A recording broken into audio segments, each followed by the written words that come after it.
ওর মৃত্যু আমি দেখতে পারবো না। গতকাল থেকেই লাইভ সাপোর্টে আছেন রুবায়াত ফাতেমা তনির স্বামী শাহাদাত। দেশবাসীর কাছে দোয়া চেয়েছেন তনি। সামাজিক যোগাযোগ মাধ্যম এক ফেসবুক পোস্টে তিনি বলেছেন, আমরা যদি কোনো প্রকার ভুল করে থাকি অবশ্যই আমাদেরকে ক্ষমা করে দিবেন। আমার হাজব্যান্ডের মৃত্যু আমি দেখতে পারবো না। প্রাইম মিনিস্টারের পরে আমাকে চিনে। সানভি বাই তনি নামের একটি ফেসবুক পেজে ব্যাপক পরিচিতি লাভ করেছেন তনি। এর পূর্বে এক পোস্টে তনি বলেছিল, সবাই আমার হাজব্যান্ডের জন্য দোয়া ইউনুস পরে দোয়া করবেন প্লিজ।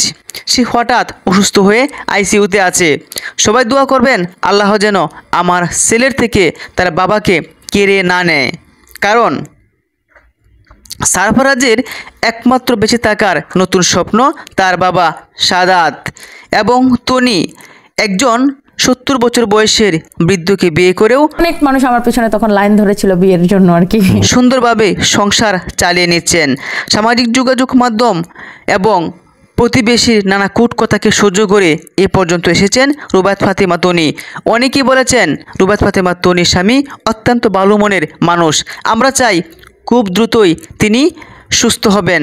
সৃষ্টিকর্তা যেন ওনাকে খুব দ্রুত সুস্থতা দান করেন। অনেকেই লিখেছেন, লা ইলাহা ইল্লা আনতা সুবহানাকা ইন্নী কুনতু মিনাজ জালিমিন। হে আল্লাহ, তুমি ছাড়া কোনো উপাস্য নেই, তুমি পবিত্র মহান, আমি তো সীমা লঙ্ঘনকারী। এমনভাবেই রুবায়াত ফাতেমা তনির অনেক উদ্যোক্তারা, অনেক ভক্তরা দেশ বিদেশ থেকে তার স্বামীর জন্য দোয়া পড়ছেন। এর পূর্বে রুবায়াত ফাতেমা তনি বলেছেন, আমি অপরাধীকে কখনো প্রশ্রয় দিই না, সব স্পষ্ট কথা বলতে পছন্দ করি।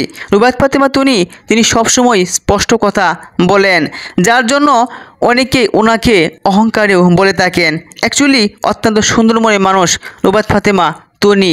দেখা যাচ্ছে সামাজিকভাবেও অনেক সময় বিয়ে হচ্ছে, তারপর স্বামী স্ত্রীকে পছন্দ করছে না, স্ত্রী স্বামীকে পছন্দ করছে না।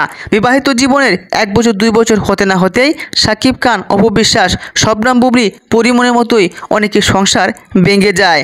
কিন্তু পারিবারিকভাবে তনিকে বিয়ে দিয়েছিল 70 বছর বয়সের একজন বৃদ্ধর কাছে। সেখানে ফুটফুটে একটি পুত্র সন্তানও এসেছে। রুবায়াত ফাতেমা তনির এর পূর্বে আরও একটি বিয়ে হয়েছিল। প্রথম সংসারে তার একটি কন্যা সন্তানও রয়েছে। বর্তমানে রুবায়াত ফাতেমা তনির একটি ছেলে, একটি মেয়ে। একটি ছেলে এবং একটি মেয়ে তার বাবাকে যেন না হারায়, এর জন্য তিনি সকলের কাছে দোয়া চেয়েছেন। তিনি বলেছেন, আমি অনেকবার ডাকাডাকি করছি, চোখ খুলে সে তাকাতে পারে না, সে কথা বলতে পারে না। লাইফ সাপোর্টে আছে আমার স্বামী। আপনারা সকলেই দোয়া করবেন। মানুষ মাত্রই ভুল করে, আমরা যদি কোনো ভুল করে থাকি অবশ্যই আপনারা ক্ষমা করে দিবেন। রুবায়াত ফাতেমা তনি এমন একটা সুযোগ দিয়েছেন ওনার ব্যবসার মধ্যে, যে ড্রেসগুলো তিনি কুরিয়ার সার্ভিসে পাঠাতেন, চয়েস না হলে ফেরত নেওয়ার সুযোগ রাখেন। এভাবে তিনি জনপ্রিয়তা লাভ করেছেন। অত্যন্ত ভালো মনের মানুষ তনি এবং তার স্বামী শাহাদাত।